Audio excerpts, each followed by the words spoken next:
আমার marital status নিয়ে কথা বলছেন, সবকিছু নিয়ে কথা বলতেছে নির্দ্বিধায়, মানে তাদের কোনো লজ্জা লাজ কিছু নেই। উনি যে কথাগুলো বলছে এবং ওনাকে এতভাবে মানুষ চোখে আঙুল দিয়ে কথা বলে ওনাদের গায়ে লাগে না, কারণ ওনারা অভ্যস্ত এবং এটাই ওনারা করে যাবে, এটাই ওনারা করবে, এটাই হচ্ছে কি ফুল অ্যান্ড ফাইনাল।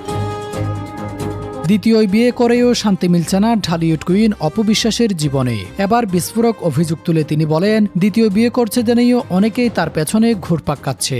আর এই এক কথাতেই নতুন করে তোলপাড় শুরু হয়েছে সোশ্যাল মিডিয়ায়। সম্প্রতি এক সাক্ষাৎকারে অপু বিশ্বাস নিজের ব্যক্তিগত জীবন নিয়ে খোলামেলা আলোচনা করেন। তিনি জানান, মানুষ তার নাচ, স্ট্যাটাস, ব্যক্তিগত জীবন সবকিছু নিয়ে কথা বলে, তবে এসব আলোচনায় তিনি এখন আর আগের মতো ভেঙে পড়েন না, কারণ তার ভাষায় ওনারা এগুলো করবেই, এগুলোই তাদের অভ্যাস। কথার এক পর্যায়ে তিনি ইঙ্গিতপূর্ণভাবে শাকিব খানকে উদ্দেশ্য করে বলেন, এতদিন তো অন্যজনকে মাথায় তুলে রাখছিলা, কিন্তু আমি জানতাম সময় বদলাবে, এমন একটা সময় আসবে যখন আমি হাসবো আর তুমি কাঁদবে।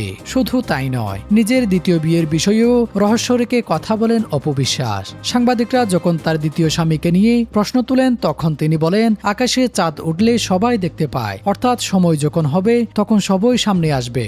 তবে এখন পর্যন্ত তার দ্বিতীয় স্বামীর পরিচয় প্রকাশ্যে আনেননি এই অভিনেত্রী। অপু বিশ্বাসের এই বক্তব্যের পর নেটিজেনদের মাঝেও শুরু হয়েছে তুমুল আলোচনা। কেউ বলছেন দীর্ঘদিনের কষ্ট আর অবহেলায় হয়তো তিনি এইসব কথা বলছেন, আবার কেউ কেউ মনে করছেন পুরনো সম্পর্ক নিয়ে বারবার ইঙ্গিতপূর্ণ মন্তব্য করায় বিতর্ক আরও বাড়ছে। তবে একটা বিষয় স্পষ্ট, অপু বিশ্বাস এখনও ঢালিউডের অন্যতম আলোচিত নাম। তার ব্যক্তিগত জীবনের প্রতিটি অধ্যায় যেন এখন দর্শকদের আগ্রহের কেন্দ্রবিন্দুতে পরিণত হয়েছে।